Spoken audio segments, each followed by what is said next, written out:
KTO Radio présente À haute voix, la lecture intégrale des œuvres spirituelles majeures. Aujourd'hui, Augustin ou le Maître est là de Joseph Malègue.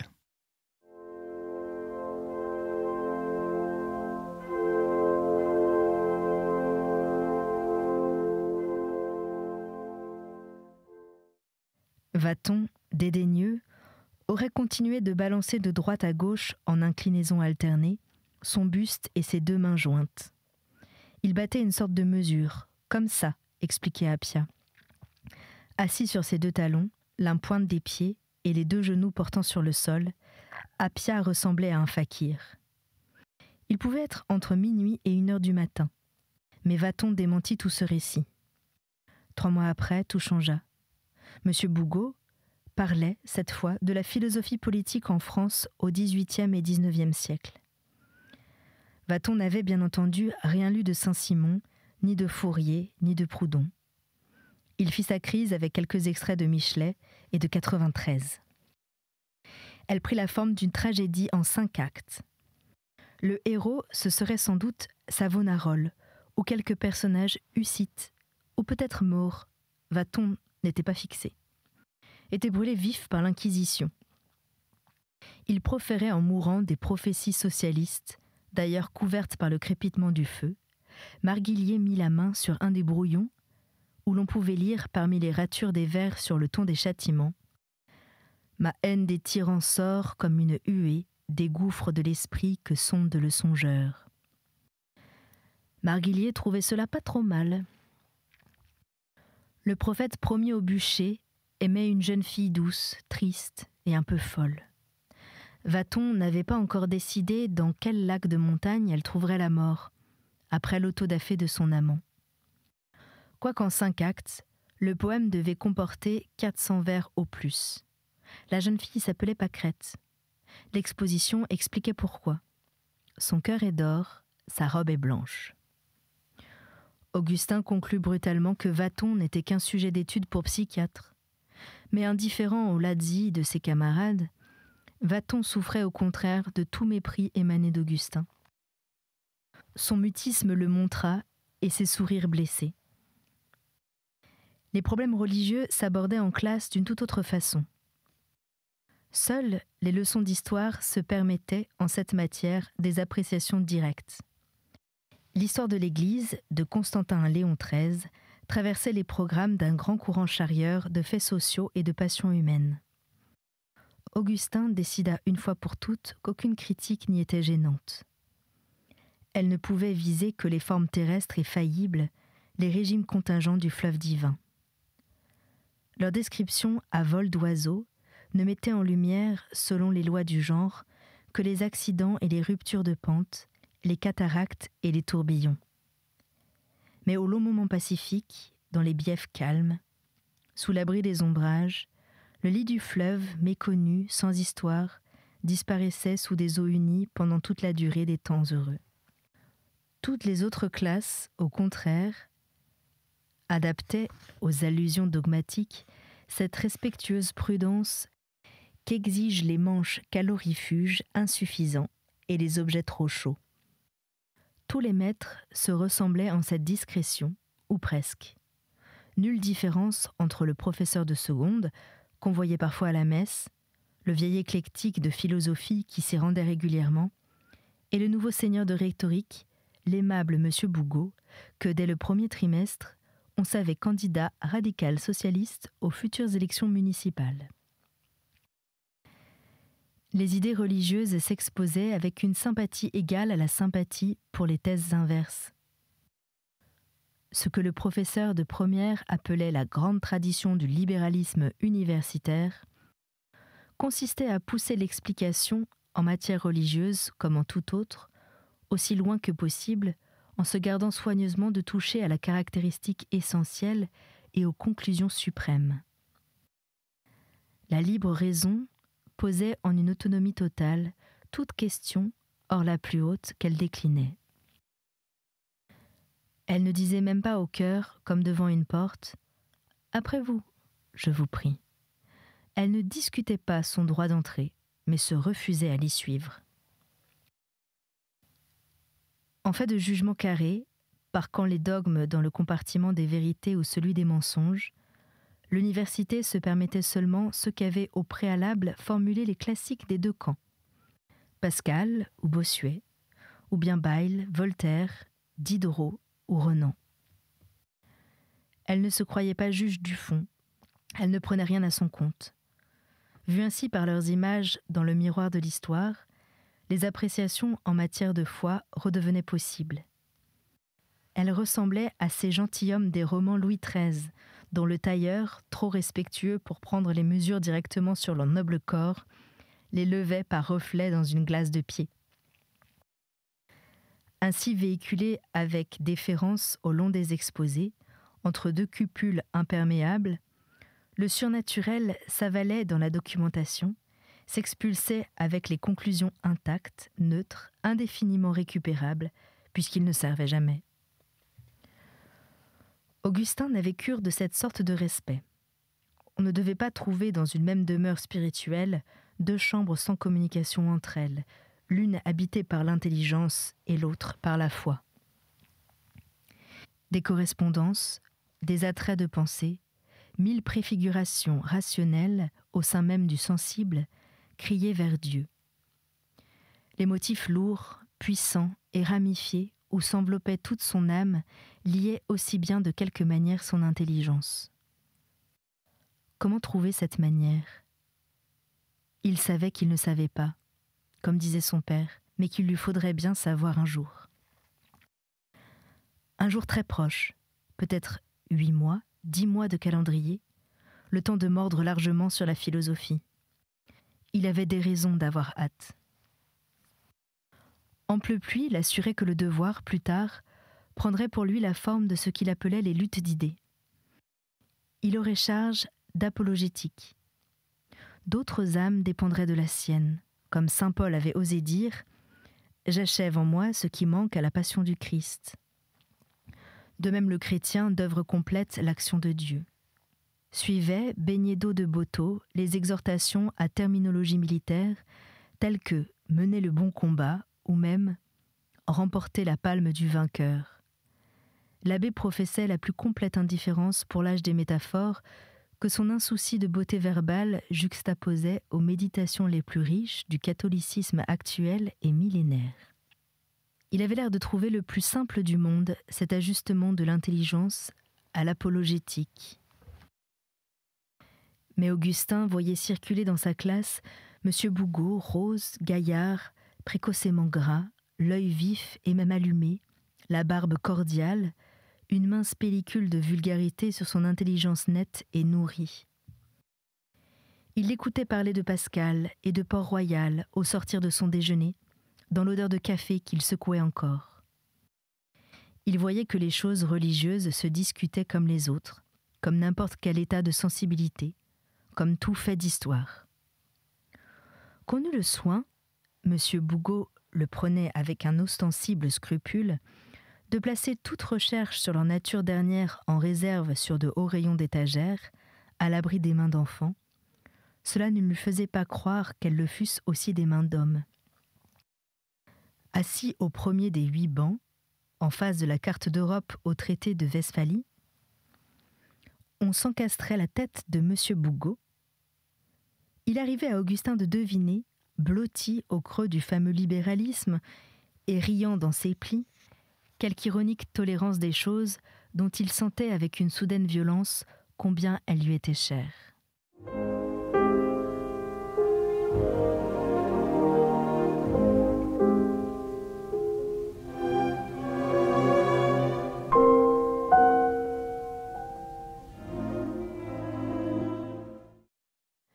Une réaction intérieure immédiate le durcissait alors, le faisait aigu et hostile, lui découvrait parfois le point faible où fleurissaient, fleurs de papier, les ingéniosités inexactes dont M. Bougot n'était pas exempt.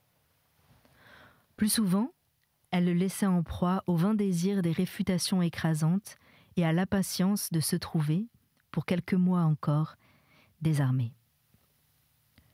Une fois même il reçut, des négations devinées, une sorte de plaisir subtil, acidulé et complice, peu sûr de sa légitimité, consenti plutôt que voulu, subi plutôt que consenti, relâchement de liens autoritaires, léger souffle libre courant sur la peau.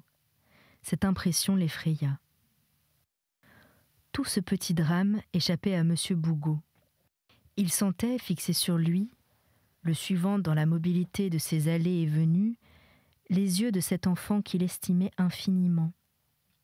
Il ne devinait pas, ni ne se figurait qu'il y eût quelque chose à deviner. Eût-il compris, c'était simplement la crise d'un garçon de 15 ans, crise de croissance. Elles ennoblissent l'enfant qui grandit. Les vacances de Pâques allaient commencer. Les prédications religieuses traditionnelles occupaient la dernière quinzaine de carême. Conférences réservées aux hommes, scénarios de dialogue, appels habituels aux confessions, toute une apologétique populaire à gros grains, culminant en l'aigre semaine sainte, baignée de pluie, de froid et de bourrasque. Dans la rue au couvent, qu'il traversait avec son père, Augustin retrouvait certains souvenirs d'arbres débordant par-dessus les murailles et la poudre verte des feuilles naissantes. Le vent frappait de dos leurs deux parapluies. Ni Augustin ni son père ne recherchaient l'occasion de conversations intimes sur des sujets de vie chrétienne. S'il arrivait au professeur d'en parler, ce qu'il faisait avec profondeur, quelque chose de plus que du respect, et aussi un peu de cette familiarité des gens de la partie, spécialistes ou curés. C'était toujours d'une manière générale, à propos de quelque sujet moral ou littéraire, ce qui dépersonnalisait la chose, la déchargeait de son potentiel. On ne se passe pas d'idéalisme religieux, dit-il en réponse aux remarques d'Augustin sur M. Bougot.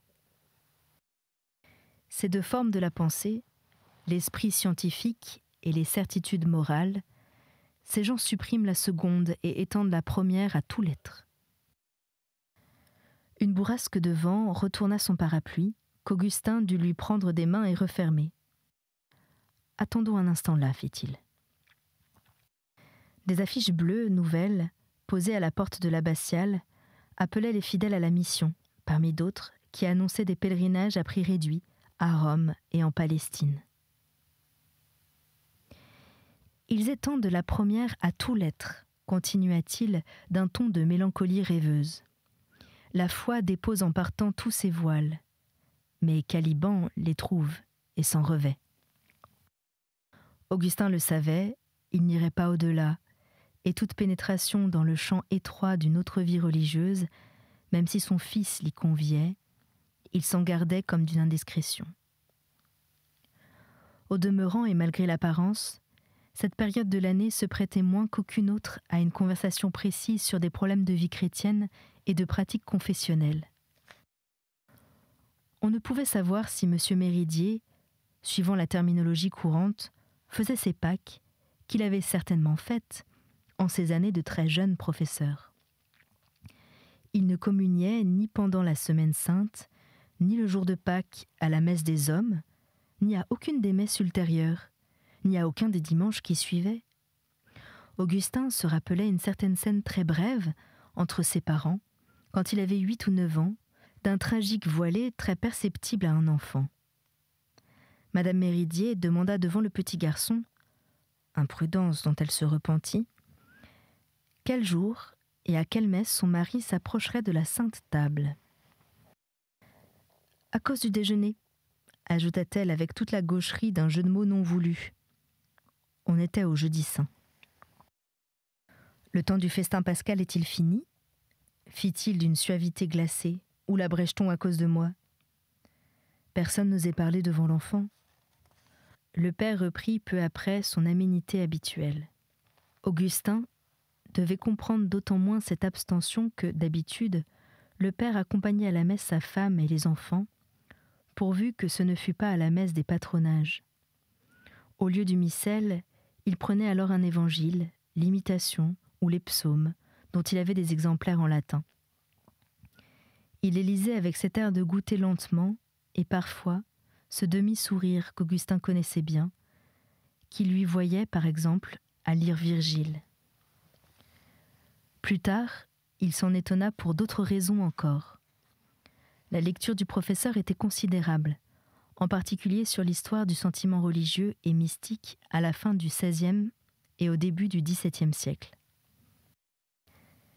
C'était le sujet général où s'encadrait sa thèse.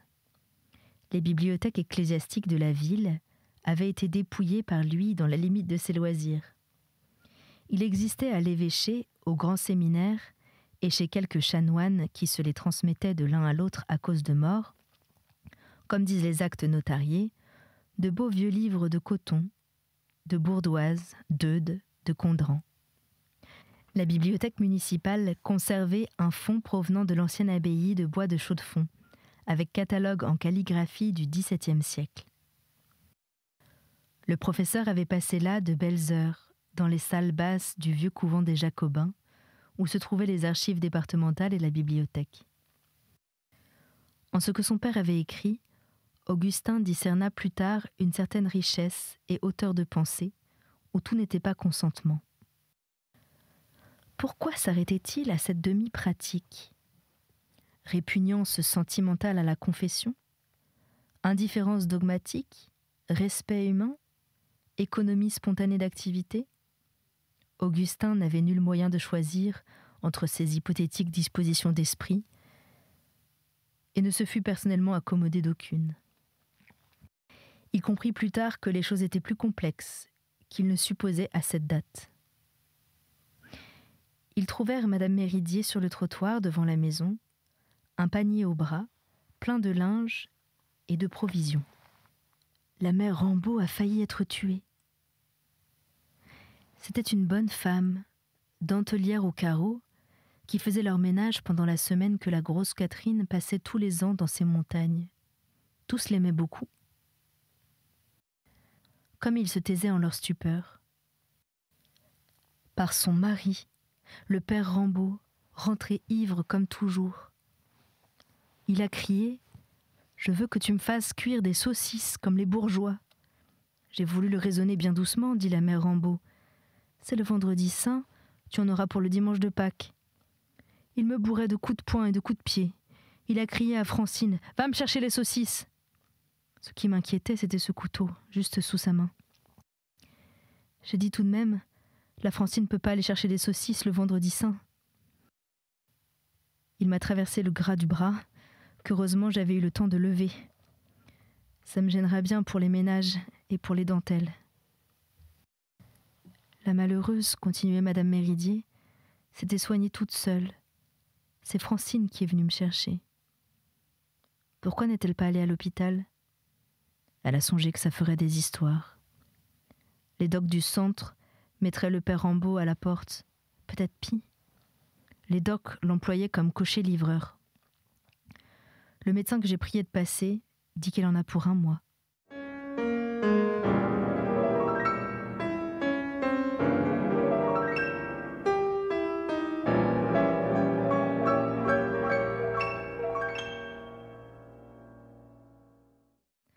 Comme il montait l'escalier, M. Méridier demanda « Dirons-nous avec Pascal, je ne crois que les témoins qui se feraient égorger. » Chapitre 3.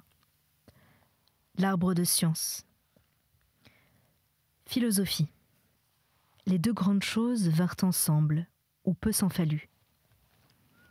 Augustin traversa le bourdonnement du baccalauréat et la grosse mention sensationnelle comme un prolongement des distributions de prix pour lesquelles il y mettait docilement l'horreur paternelle. Mais il apprécia le petit voyage. La ville de faculté était territoire vinicole. Ils mangèrent des ragoûts noirs dans un restaurant de marchands de vin, plein de la forte odeur de gros crus du pays. Les amphithéâtres d'examen donnaient sur les jardins publics. Ce fut un voyage heureux. Les 2 prix du concours général eurent plus de prestige. Augustin connut ce bonheur tout spécial, de l'espèce scolaire, fait entièrement avec de l'avenir, à la fois vide et débordant. Monsieur Méridier, rajeuni, rafraîchi, ayant reconquis une partie de sa gaieté d'autrefois, se soumettait à cet avenir. Ses projets étaient d'envoyer Augustin faire sa philosophie dans un lycée de Paris. Ils furent déjoués. Le vieil éclectique prit sa retraite, décidément. Le proviseur écrivit sur le professeur nouveau des éloges d'une modération capiteuse. « Nous avons le premier à l'agrégation, grand hasard. Il nous restera juste 1 an. Augustin n'aurait pas mieux à Paris. La classe sera de 7 élèves. Laissez-le nous. » Tout fut nouveau, pour la première fois, dans l'octobre grave et chargé de fruits. Les avenues illimitées de l'adolescence eurent une longueur de 10 mois juste. Augustin quittait son père pour des terres inconnues qu'il labourait seul. Il retrouvera les pupitres portant, gravés, des noms d'élèves.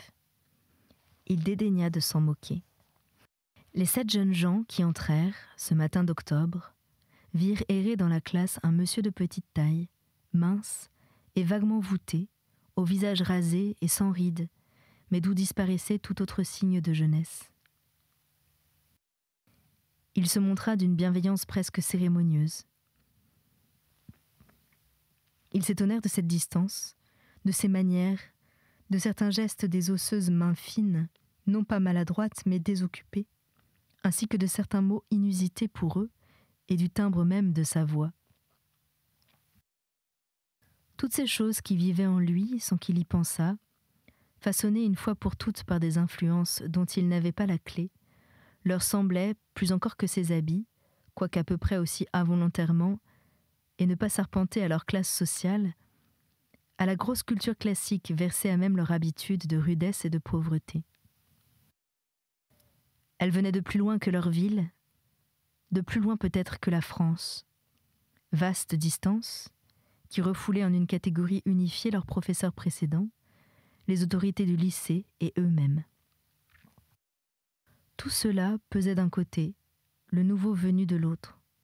Ils circulaient à petits pas rêveurs, parmi eux leurs tables, leurs blouses et leurs galoches, un peu comme un visiteur dans un musée d'ethnographie. Le silence était total. Marguillier osa le rompre pour demander « Comment dis-tu qu'il s'appelle » Augustin écrivit le nom de Rubenson. Marguillier commenta « Ce doit être un juif ». Assis à une table où ne figurait aucun papier, aucune note, le nouveau venu commença de parler. Sa tête méditativement baissée lui donnait l'air de regarder à l'intérieur de son front. Émergeant du creux des manchettes pures, ses mains s'unissaient en ogive par l'extrémité des doigts. Il ne servirait à rien de commencer la philosophie par les définitions qu'en donnent les philosophes de métier. Vous n'en saisiriez pas le sens. Il faut vous mettre en face de ce que vous ont appris les sciences positives et tâcher de vous rendre compte, même vaguement, vous ne le pouvez encore que de cette manière, de ce qu'elles laissent au-delà de leurs acquisitions et probablement de leur portée. Et par exemple, pourquoi y a-t-il plusieurs sciences et non, comme le voulait Descartes, une seule explicatrice de l'univers ? On entendit sur l'un des bancs arrière « Ah, ça je sais pas !» prononcé à voix basse, nullement irrespectueuse, moins une gaminerie qu'une défense contre l'intimidation qu'il subissait. Ils étaient 3 philosophes sur le premier banc. Augustin ne savait comment ils se répartissaient sur les bancs arrière. Personne ne sourit. Ainsi, continuait M. Rubenson, la notion d'un domaine spécial de la philosophie viendrait à vous toute seule, faite de leur lacune à elles, science positive, confrontée avec les légitimes désirs de votre esprit. Il avait cessé d'explorer l'intérieur de sa tête, devant l'arche quintuple et blanche de ses mains. Mais les yeux dans leurs yeux, il continuait avec la même absence de hâte et la même maîtrise, ayant sans doute besoin pour se lancer, tel un train pour un grand voyage, d'une sorte de lenteur préalable et de lourd envol. Au bout de quelques minutes, il quitta sa chaise et se mit à discourir en marchant. À propos des sciences dont il expliquerait l'ordre, l'épistémologie, ou étude de la manière dont la science est faite, annonnait-il, en dégonflant doucement ce grand mot, l'épistémologie montrait que chacune d'elles avait dû, pour se constituer, abandonner l'étude de réalités fondamentales sur lesquelles l'expérience n'apprenait rien, à savoir qu'est-ce que la matière, qu'est-ce que l'esprit, et si vous le voulez, qu'est-ce que Dieu. Juste à ce moment, le professeur de mathématiques dans la salle voisine hurla quelques indications pédagogiques suivies d'un juron de sous-officier. Il était célèbre pour son débraillé, son sans-façon, ses coups de gueuloir qu'aucune cloison n'arrêtait ni aucune circonstance. Comme Augustin se demandait pourquoi la restriction du « si vous le voulez », le juron entra en lui presque en même temps que la question de M. Rubenson. Le nom de Dieu figurait dans les deux. Un petit repère grotesque en fut associé à ses premiers jours. L'exposé continua, du même cours large et plein. Les 7 ignorèrent la coïncidence autant que M. Rubenson. C'était À haute voix, une émission de KTO Radio. Aujourd'hui, Augustin ou le maître est là de Joseph Malègue. Lecture, Anne-Céline Pellarini. Captation et réalisation, Aymeric Plouinec et Thibaut Dagalier. Une émission disponible en podcast sur ktoradio.com et sur l'application KTO Radio.